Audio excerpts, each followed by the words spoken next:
Yo, what's going on, Team Tweedie? I hope you're all super well. Welcome to episode 20 of Untitled Chapter. That's Tweedie. That was really quick, wasn't it? Far out. The football show where you guys send in your questions related to football. I do my best to answer them. Sometimes we have a guest, and today we do. We got Jay. Mate, how are you feeling for this? Are you prepared? Have you been writing notes all week? Yeah, mate. I've been studying all the questions, getting all in my head. Ready for my answers. Sick. We're off in the woods today, just in case you're wondering. Okay, yep. We're just out here, you know how we do. So, if you want to send in your questions, put them in the comments below. If you have already sent in a question, you don't need to put it again because I've now got a document with all of them. Secondly, I want to say, don't get angry at me if I don't answer your question in the next episode. Give me a bit of time. We only do three a video, and I do it twice a week. It's a lot of work for me to, take the time out to answer these questions and actually upload it, edit it, everything like that. So I do three an episode. If your question gets answered, it gets answered, and eventually I will get to all of them. So yeah, that's the plan. So this episode, last time we recorded this is the second time, isn't it? Mm-hmm. Last time we got through about 2 questions because we got into some detail, which I'd love to do again, but I deleted the footage. So starting off, first question, enough talking. More talking actually. Who did Jay play for before England? So take us through when you came to England, who you played for before England. Mm-hmm. Yeah, that. So I was playing for Balmain. Yep. So they were an NPL 3 side. Okay. That was when I was 16. I was playing under 16s there and under 18s. Okay. And yeah, got a trial with Leicester, and then I came over to England. And when did that trial with Leicester occur? When along the line? At the end of the season with Balmain. Okay, and how did that actually happen? How did you get that opportunity? So I was with a academy for like a year before, I think. I've been going every time I go back to Australia. I train with them and stuff like that. Right. Helping out with training and facilities and stuff like that.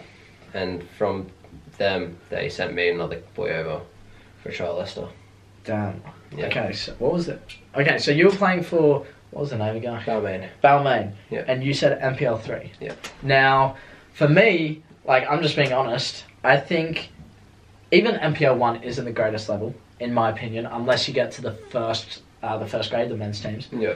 I think you compare the NPL 1 to anything over here, it's just a completely different standard, especially when you think about that in New South Wales or any other part of Australia, that is our best league for those 16-year-olds to be in. Yeah. Now you compare the best league in England, you look at those players and it's ridiculous. Yeah. So you dropping down to NPL 3 and then going to Leicester, did you really notice the difference? Yeah, it was massive. Yeah. It was huge because walked in and with a suitcase and everything, and the facilities were incredible. They had I think 6 full-size pitches. Wow. They had one pitch that was just for goalkeeper training. And wait, this wasn't a Leicester Academy International Academy. This is the Leicester under 18s. Under 18s that compete in a league, the proper Leicester. Yeah. I think I was 17 when I eventually went for the trial. Yeah. Yeah, and I was there for, I think, just over a month and a bit. Right, so do you think, I'm just trying to question you, I'm not trying to be rude or anything, of course. Do you think going from NPL 3 to Leicester, you were a bit out of your depth? Do you think being from, even NPL 1, do you think that's out of your depth for anyone? No, not so much NPL 1, but that jump to go from NPL 3 to Leicester was pretty big. Were you a standout in NPL 3? In the under 16s level, I was pretty good, yeah. Okay, yeah. And then that's why I was playing with under 18s as well. Yeah, exactly, yeah. But apart from that, going to Leicester, for anyone that's not played at a professional club before, is a massive jump. Bear in mind, this is a season they just got promoted to the Premier League as well. Oh. So yeah, it was very interesting. Wow. Yeah, it's cool. Yeah, so we can go into way more detail about that. If you guys want to know more about Jay's time at Leicester, we might actually... What's the next question? Okay, yeah, so the next question is similar. Yeah, if you want more detail on that, we could almost do a whole episode about your time at Leicester because I'm sure there's so many things. Well, we can go a bit more into detail about it now. How long were you there for? About just over a month. So 5 weeks or so. Yeah, 5 or 6 weeks. And You didn't? Did you get? No, obviously you didn't get picked. No. What did they say to you? They referred me and the other player to a academy called Fab Academy, which is in North London. And we went there and we ended up signing up with those for about 18 months. Wow. Yeah. And did they say why you weren't like good enough, or did they just? Oh, we had like a meeting at the end of the trial with basically the youth director. Yeah. And he pointed out good points, he pointed out bad points, was honest with us. Yeah, that's and what said, you're not, to be fair to him, he didn't say we're horrible. Yeah. And we didn't feel like we were horrible compared to the boys there. We just were probably, if they were like an A level, we were probably like a B level at the time.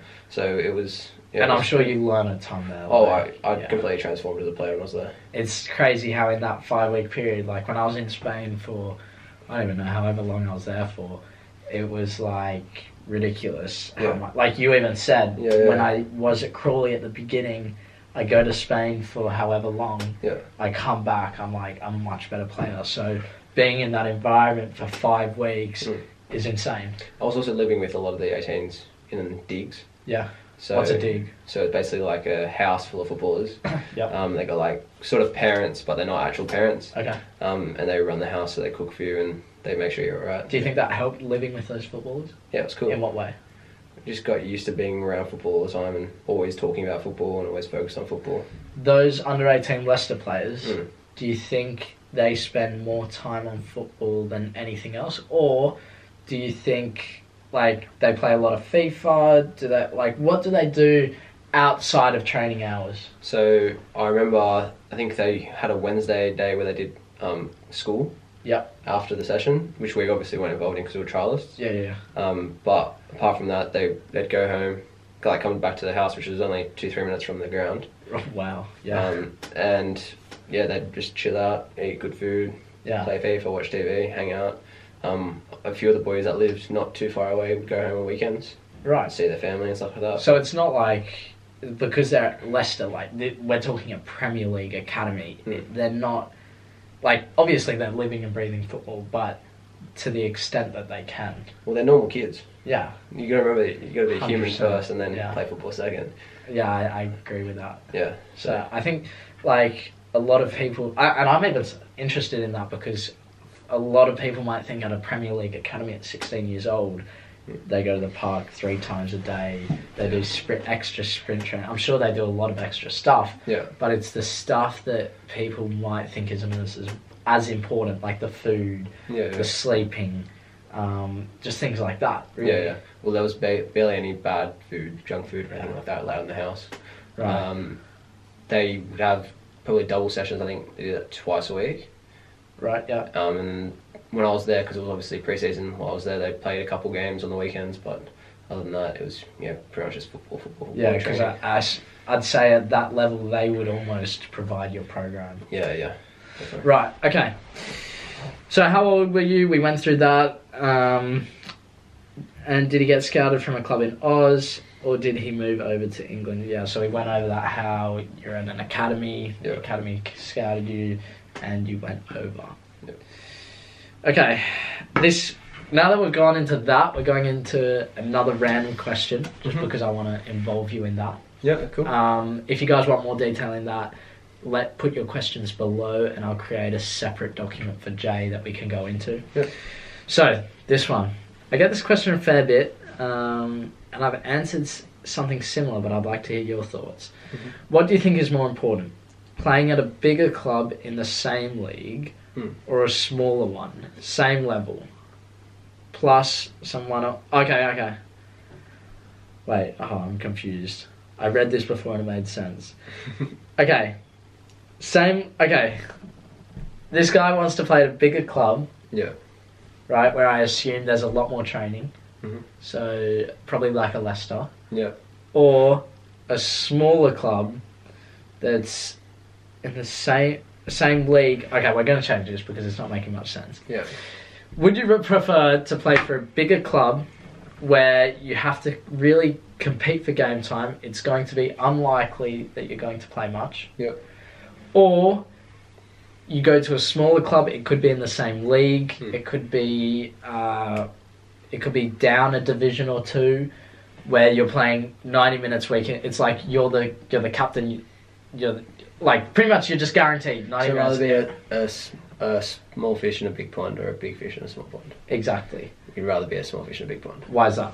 Because even my time at Crawley now, we had at one point we had 3 right backs, and that competition was hard, but it was good. I don't think I improved as much. I think I improved the most at my time here when all 3 of us were playing, because you had to compete, and then you get the excitement of when you get picked for the team. When I got picked for that game against Brentford, and it was like, well, I've done the work, I deserve to be playing. Yeah. But then also, if you're playing 90 minutes at a lower level, you're not really going to develop as well, because you're going to think you're too good. I think that's the biggest thing. You need to find a level which is competitive, where, for example, me at Manly last season, it was almost like I would walk in the change room, I know I'm going to start. Yeah.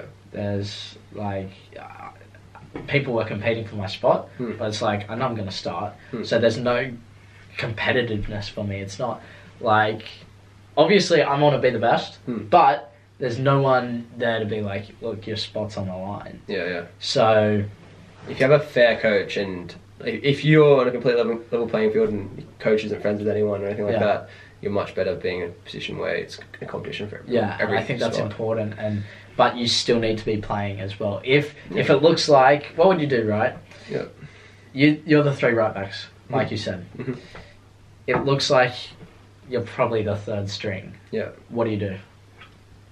Well, you try and use the fact that you've been playing at a bigger club to go to another club in the same league, and then get a bit more game time. That's what I would do. I like it. So you use that on your CV. You say, hey, look, I'm at Crawley Town.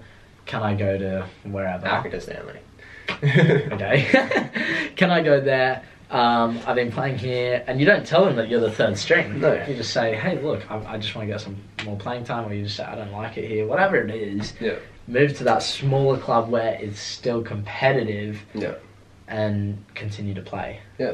There you go. So that's my advice. Stop asking that question, because I get it so much. I've had that dilemma as well before. Yeah. I'm sure you have as well. Has, because you think, this opportunity is great, but I'm not going to play much, or I can just go here and just be a beast. But you also have to use as a stepping stone as well. Like, you have to experience the hard times to experience the good times. Like, if you don't go through any struggle in football, you're probably not playing at the right level. Yeah, I agree with that. So, guys, leave your questions in the comments for Jay below. Anything about his story. You're also at Accrington Stanley. We can go into that another time. Yeah. What else? Wales, he was at, a lot of places really. All over the place, man. All over the place. So, guys, that is concluding this episode of #AskTweedie. If you haven't already, make sure you subscribe. Oh, I completely messed up this intro. Thanks for me, I'm signing out. Make sure you leave a like on this video, subscribe if you're new around here, join the #AskTweedie family, and I'll see you in tomorrow's video. Bye.